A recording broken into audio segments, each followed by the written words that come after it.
আপনি সত্যি করে বলেন তো আপনি কি চাচ্ছেন? আপনি কি আমাদের সাথে কোনো সম্পর্ক রাখতে চাচ্ছেন না?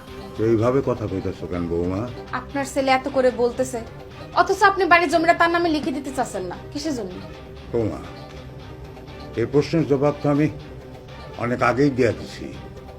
তা আমি আমার জীবদ্দশায় এই বাড়িটা কারো নামে লিখে দিতে পারুম না, কারণ এই বাড়ির সাথে আমার এবং তোমার শাশুড়ির অনেক অনেক অনেক স্মৃতি জড়িত। আমরা তিলে তিলে অনেক কষ্টে এই বাড়িটা করেছি। পুরোনো কাসুন্দি ঘাটতে যাওয়ার কোনো দরকার নেই আব্বা। সেই বুড়ি তো মরে গেছে কত আগে।